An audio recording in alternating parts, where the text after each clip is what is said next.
Tonight, we welcome Steve Lech, and he's one of Riverside County's preeminent historians who has been interested in local history for over 40 years.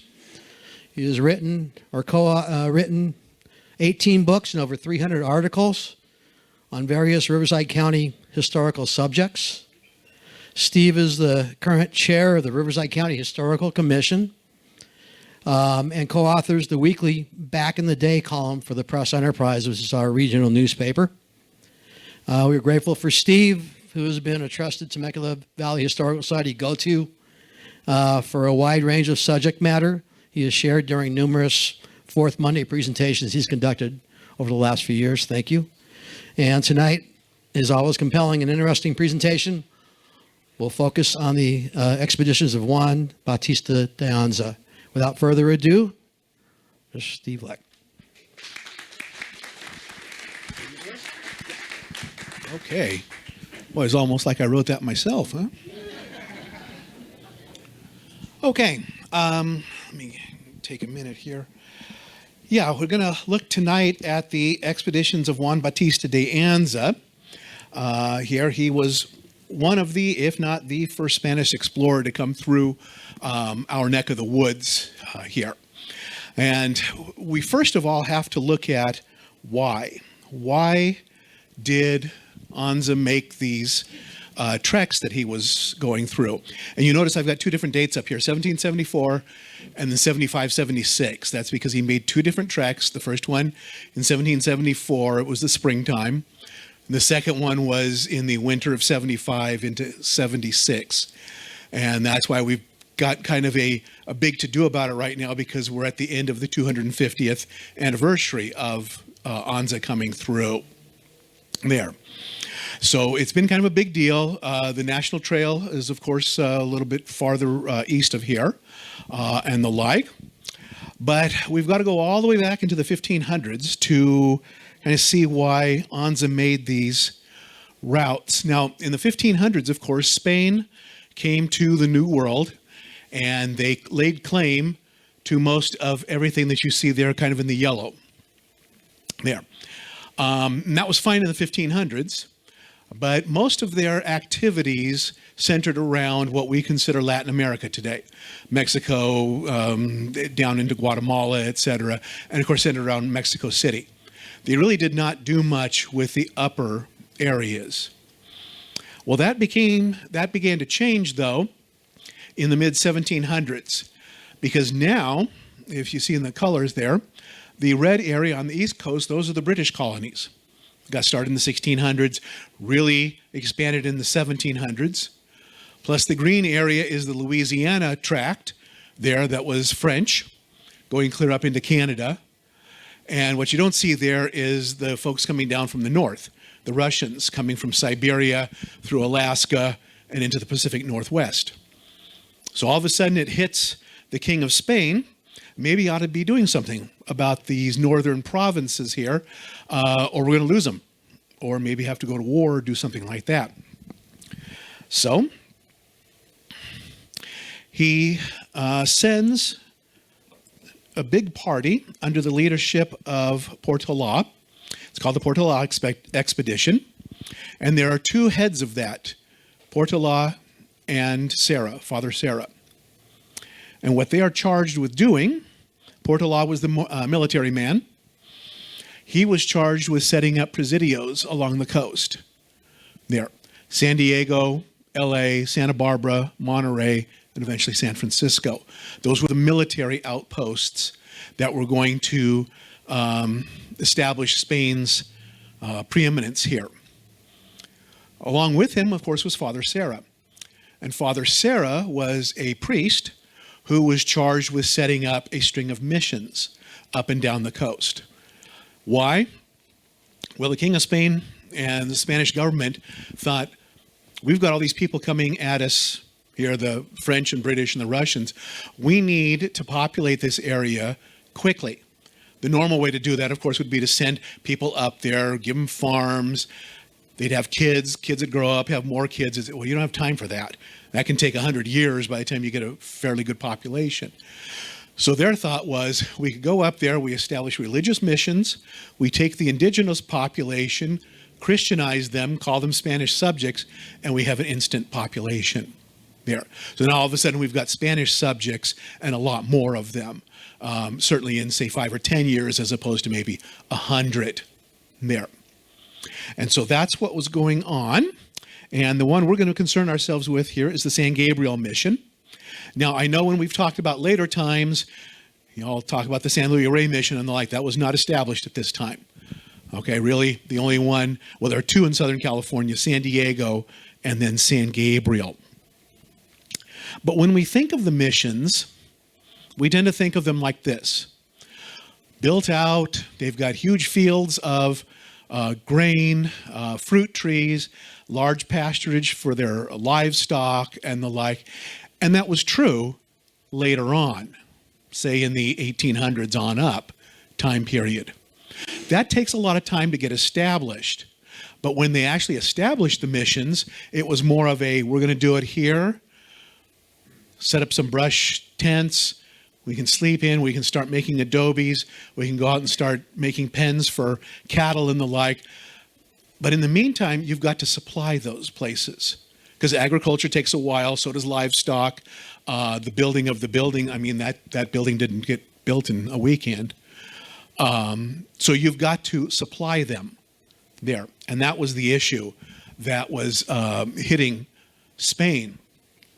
Why? Well, because the only way to do it was to go from about where it says Mexico, which was where their port was, down around Baja, and up the coast to one of the ports, either San Diego, LA, or San Pedro, really, and the like. But as you can see by the arrows there, you've got the Pacific currents. The Pacific currents are heading south, and that made for a very treacherous trip if you're trying to head north, because you're fighting the currents, you're fighting the winds. When you have all of that, it takes a lot of skill. It takes lives, because some of the boats don't make it. And it takes a lot of people who know what they're doing. Hence, it's going to cost you a lot more to have this done for you then. And they did lose some ships, apparently, doing this. So this is when Anza enters the fray. Now, who is he? Who was Juan Bautista de Anza? Well, he was born in Sonora. Unlike a lot of the folks in New Spain, he actually came from New Spain. He was not from the old country. He enlisted in the Spanish army at the age of 16. That was going to be his career. He quickly rose to the rank of captain, as we know him. And his occupation at this point, or up to this point, was mainly in running incursions through what we consider Arizona and New Mexico today, working with or fighting the various Indian groups there. But because of that, he became very knowledgeable of the trails, the routes, the lay of the land, and the like. And he thought there's got to be an overland route to get from Sonora, about where it, about where it says Mexico there, but up and over so that we don't have to use the sea route anymore. Now, of course, within a few years, San Gabriel and San Diego, they were starting to get self-sufficient, but eventually there were 21 missions over 50 years. They were still establishing more of them, and they had the same issues there. Okay? So, in 1774, he did a lot of convincing. He told his superiors, I think I can find a route. Now, his superiors weren't too much in agreement with him, at least initially. He did actually offer to pay for an excursion himself. Eventually, they came around to it, and they said, sure.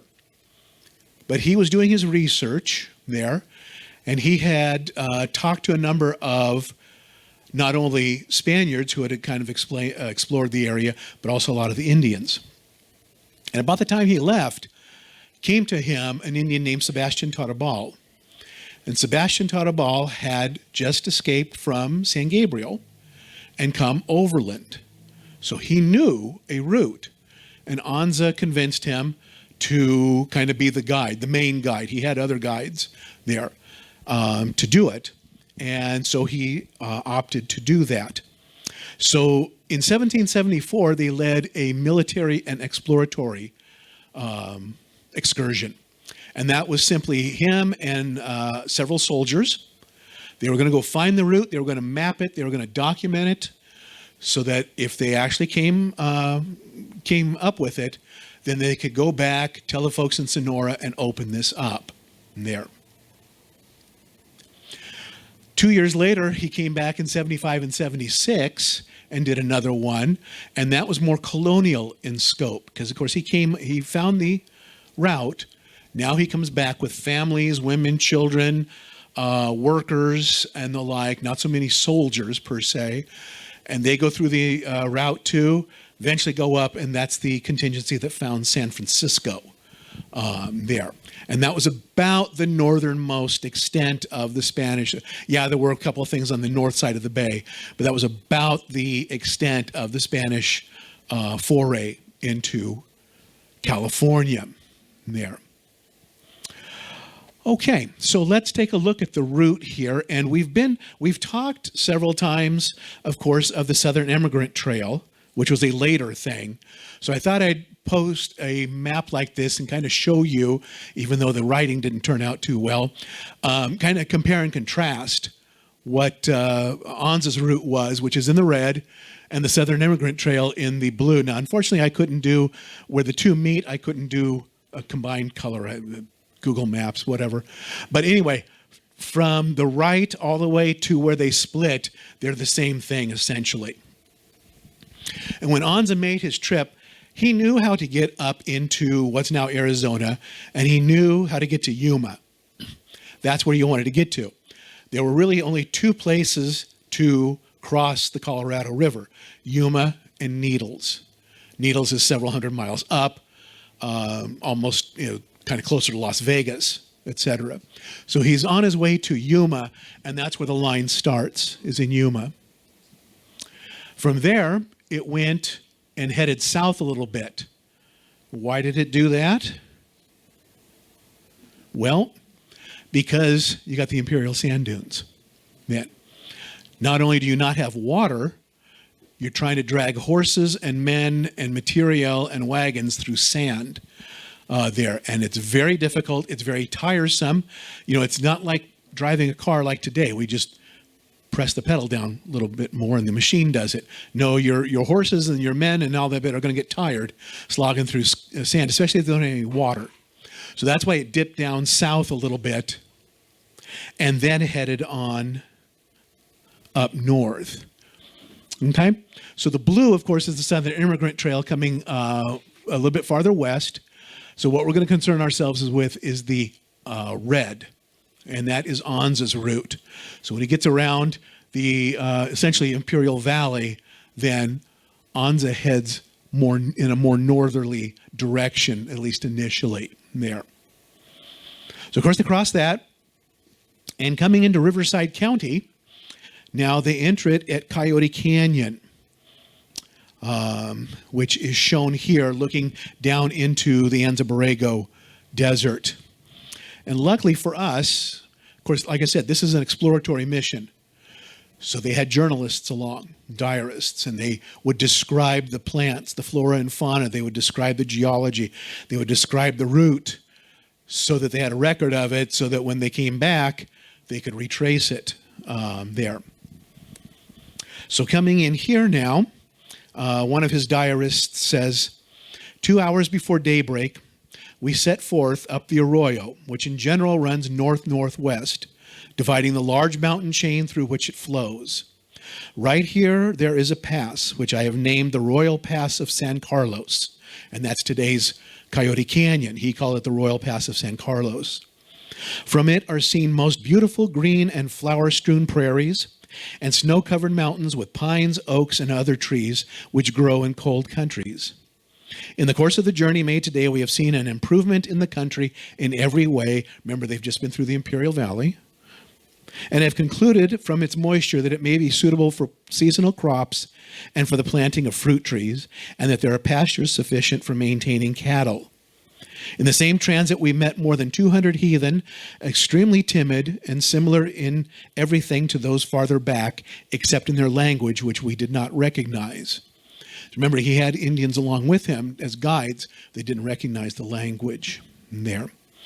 So it's these kinds of descriptions now that are giving an idea of what is going on.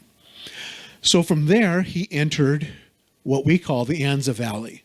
Here, up to 371 today, go up there, that's the Anza Valley. There. And it is named for Juan Bautista de Anza. Of course, originally it was the Cahuilla Valley.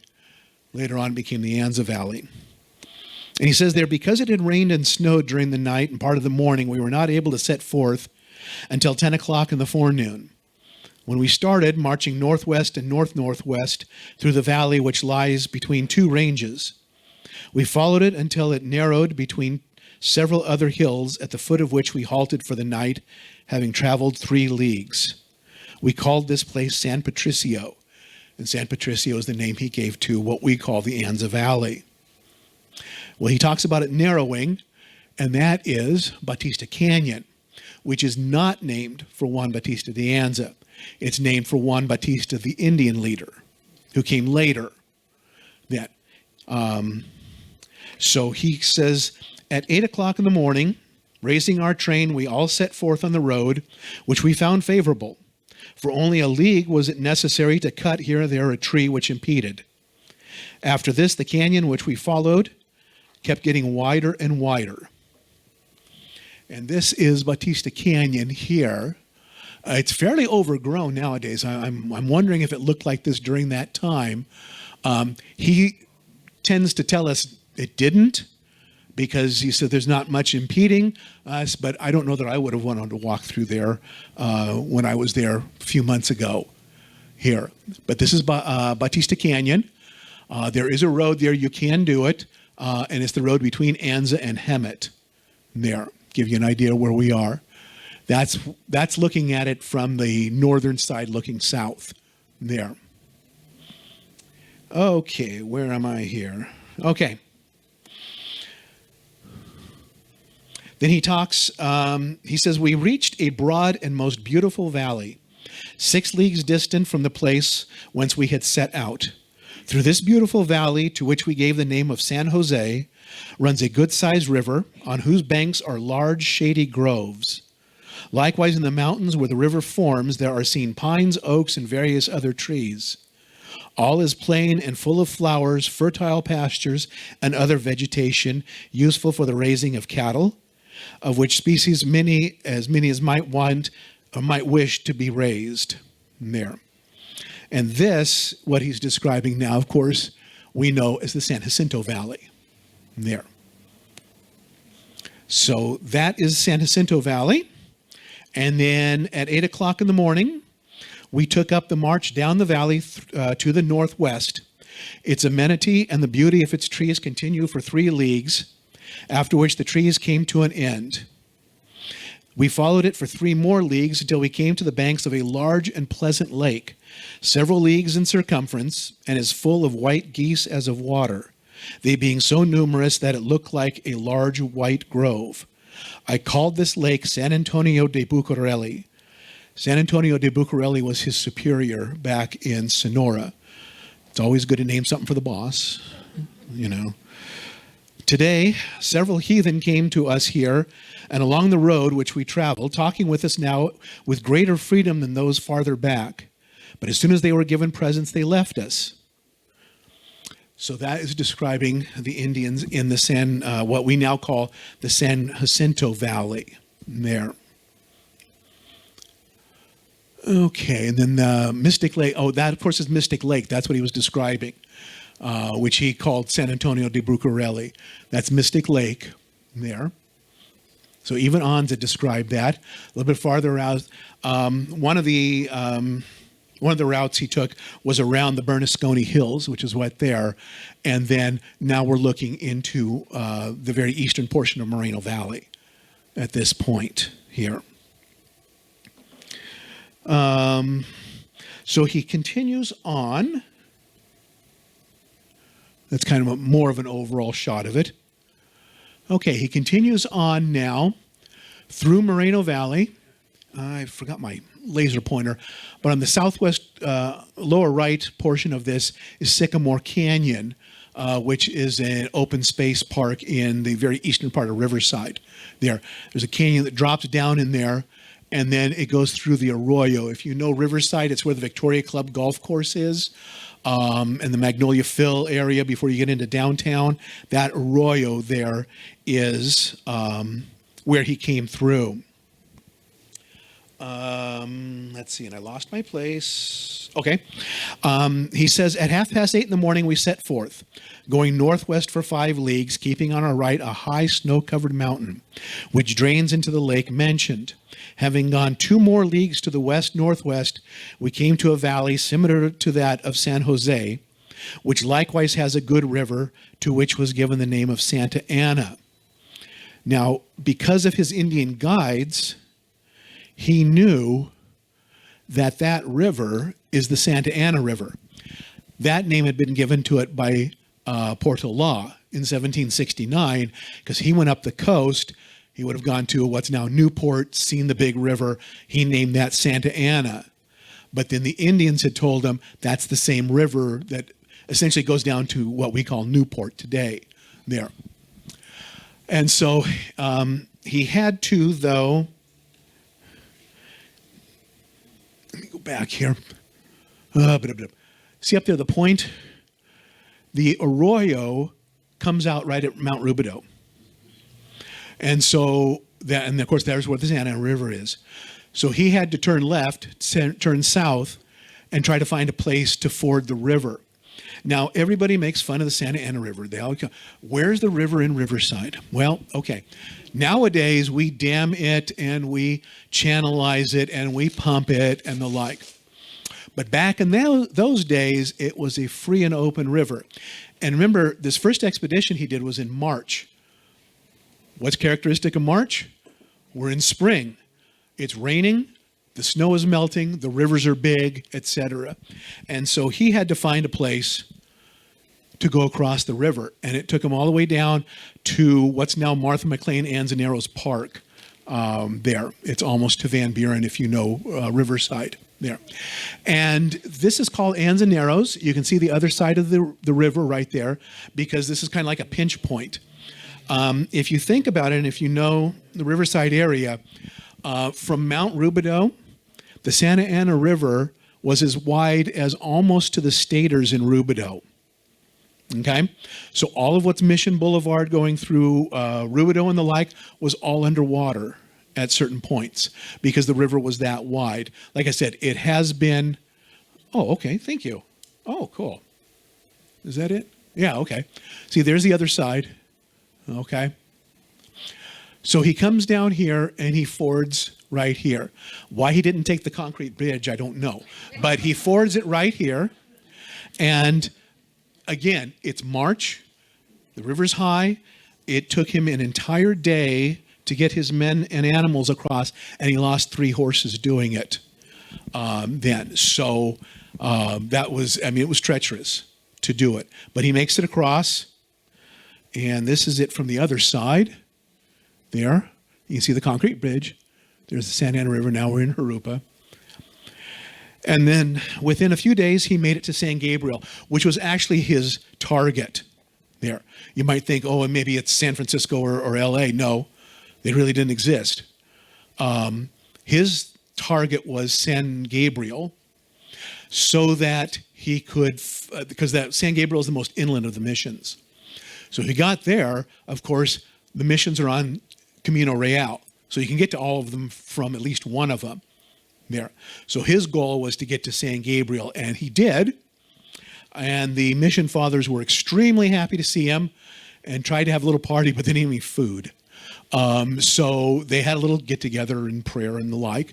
But they were at least glad that they were going to be able to have some resupply.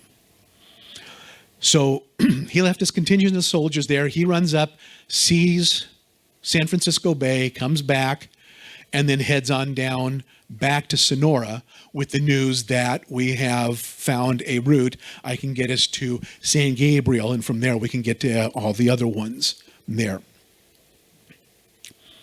Okay, so that is, now that I have a pointer, I can show us here. Okay, here we're getting into Coyote Canyon and Anza Valley, Bautista Canyon. There's the San Jacinto Valley, in the Moreno Valley and Riverside, across the Ontario Plain, over to San Gabriel, right there. And he's able to do that then.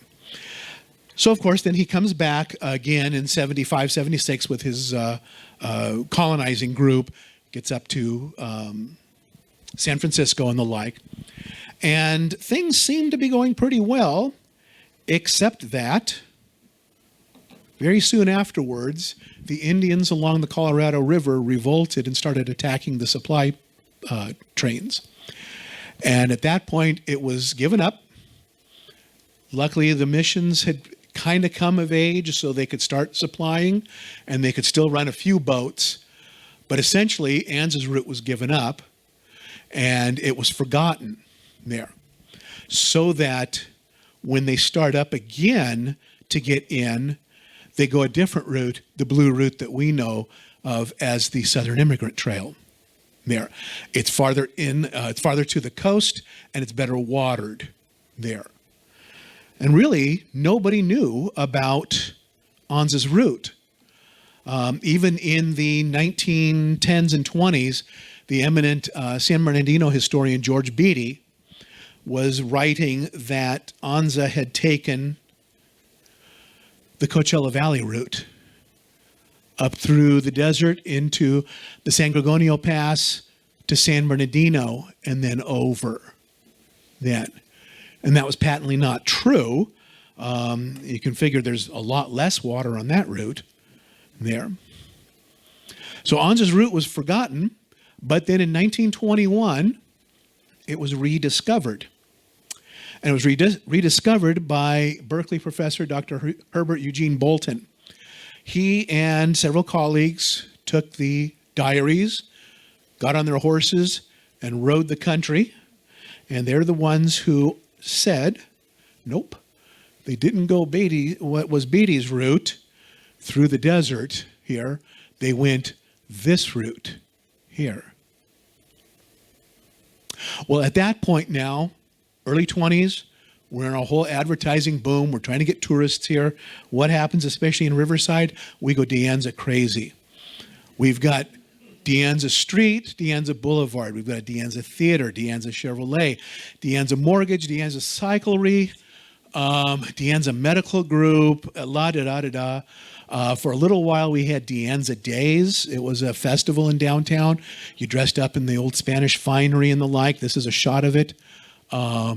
There, the people all in their finery. We just really went De Anza nuts in Riverside to bring attention to this. We even had an Anza Cafe.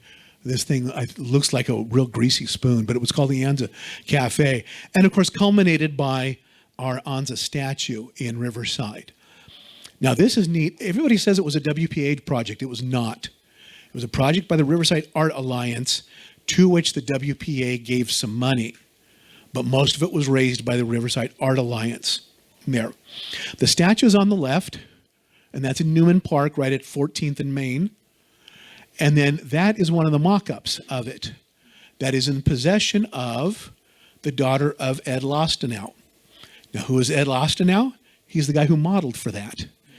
He is Anza's brother's great-great-great-great-great-grandson or so. And he was living in Riverside in the 30s when they were doing this statue. Now, Anza himself didn't have kids. But his brother, who had 2 or 3 kids, died early. So Anza and his wife adopted the kids and raised them. And Ed Lostenow was descended from one of those kids there. And then I saw this in the living room of Ed Lostenow's daughter. So they have an Anza descendant of the family who did that there. But that's all plaster of Paris. It's about yay high or so. Kind of cool. Wish you'd given it to me, but oh well. And then he was put there because, if you know Riverside, 14th and Main, there, he's looking at the arroyo where he came through. That's why he's there. And there's a frieze behind him, which shows, the Anza expedition and the like. But that's him there. So we went De Anza nuts, at least in Riverside here. So anyways, that's what I have on De Anza and his expeditions, unless anybody has any questions. Yeah. How many days from Yuma to the mission? Oh, I'm sure I calculated at one point it was probably a good month or so. If not, well, it's probably even more. You got to figure they did roughly 15 to 20 miles a day. Okay. So, and it's probably 300 miles-ish. Yeah, so probably 3-4 weeks, something like that. And of course, if weather hit, they had a hard time fording the river then, but on a good day, they could do about 20 miles there. And I think they did less with all the other people too, because that just is one of those things. Miles. Can you tell me what a league is? A league is 3 miles. Okay, how did they measure that? You got me. Probably by steps would be my thought. I don't think they had any kind of like rope or chain to do it. I bet they simply did it by that, or maybe stargazing. So, Steve, could you go back to where you had the two plans? Great. That can, one? Can you put your pointer on where Temecula's at? If I could read it, sure. Okay, that button right there is Temecula. Thank you. Okay? And this is the Anza Valley here. Give you an idea how far apart these are. Okay. Steve, how many men did he start out with? And when he left some at San Gabriel, was he afraid of any hostile actions against him or anything like that? They were always afraid of any kind of hostile actions, and there were hostile actions to some degree. So yes. Now, how many he went? It was 40 or 50, I believe. I think it was upwards of 100 on his second one there. But they were trying to, of course, populate the presidios too. Now, interestingly enough, a lot of these people went back and they described the areas, and a lot of the descendants were the ones who came out and got land later too. So, What is the road like from Terwilliger to Borrego Springs? Condition of the road? Closed. That's the old, if you ever knew about the Hemet Jeep Cavalcade, that's the old road that they used to take down there, and that's been closed for years. The picture I took was from about where it's closed. If I could get back to that. We couldn't go much farther. Can you make it to the historical markers? One of the historical markers is on the Cary Ranch. So that's a private entity. The road from where I'm standing curved around here and came down, and you can't do any of that. I think we were probably maybe about 200-300 feet from the gate, and that's about it. You used to be able to take it all the way down into Anza Borrego, but you can't now. It's an area of critical environmental concern, or whatever it's called there. So, yeah. I like the story about Christmas Eve on the second expedition. Do you remember that one? Not specifically. Which one's that? There was an earthquake, a baby was born, and it was snowing. Yes. Absolutely. I think there were about 3 babies born on that second, or on the second trip then. So, okay. Oh. I wasn't going to ask, but I will. Where is the Coyote Pass? Is it in Arizona? No.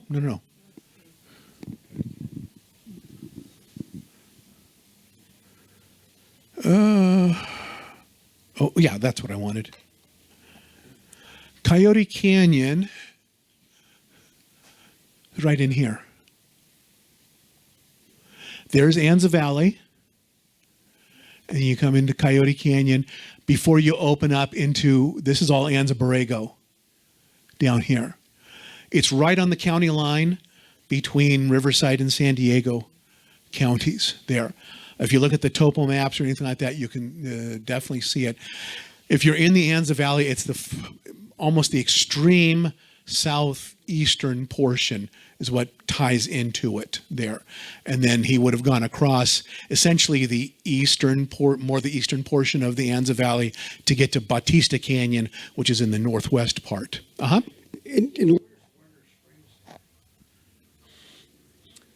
Boy, you guys are testing my map skills, aren't you, here? Okay, there's Warner Ranch. Okay, so there's Warner Ranch, Awanga, Temecula, right there. Okay? Yeah.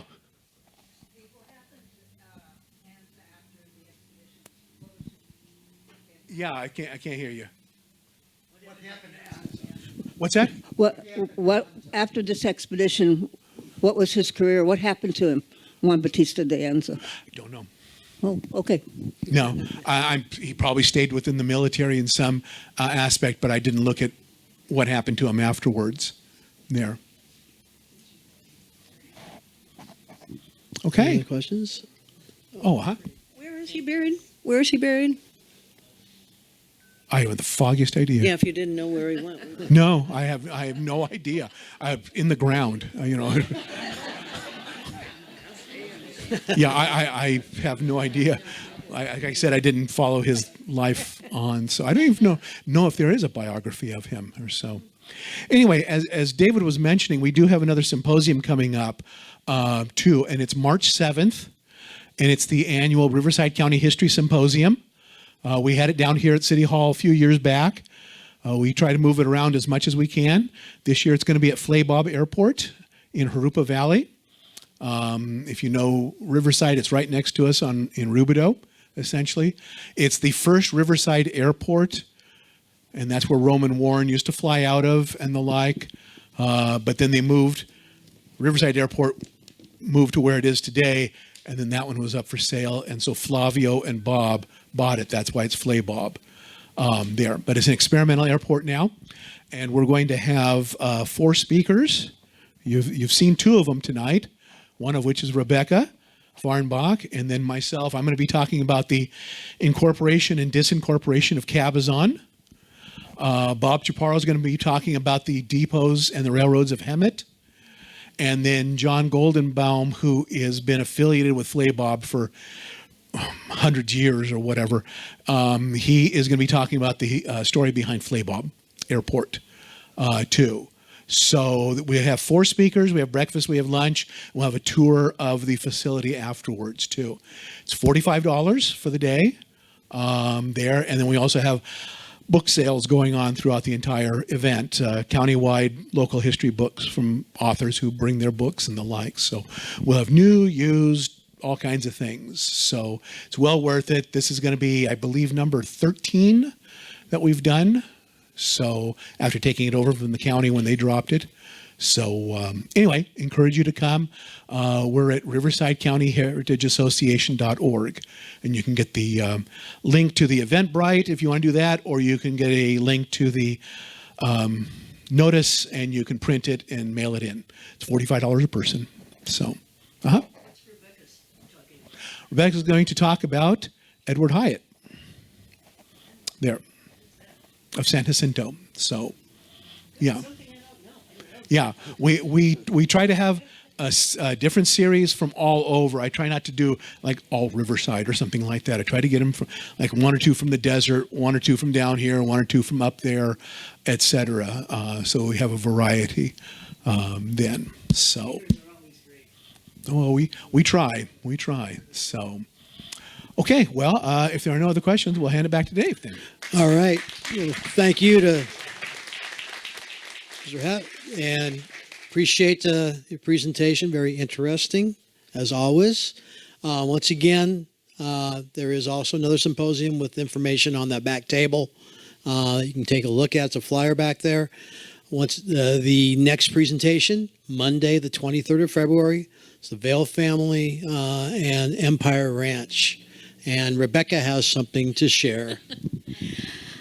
So many times we have special people here, and actually everybody's special. And you should take a minute, if you have time, to just introduce yourselves. I'd like to just mention that our mayor, Madam Mayor, is here, Jessica Alexander. Thank you for coming. And why don't you stand so they know who you are? We also have from the City Council of Menifee, we have Bill Zimmerman and his wife. So do you want to stand too? And then every once in a while, we'll get a Pioneer family visiting. And the Pioneer family was the last ones to get here. They're way in the back. And they're related to the Lester Reed, who was one of the early cowboys. And their families were the Reeds and the Tripps, who settled out in the Anza, Awanga area way back in like the 1840s.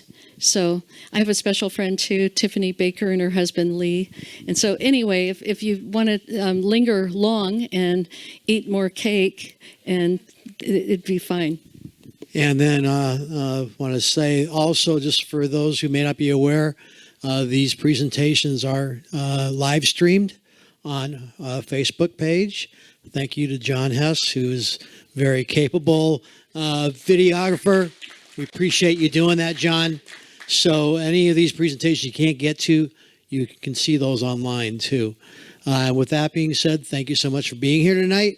And we appreciate the large crowd we have here. So thank you so much. Thank you, sir. Absolutely. All right.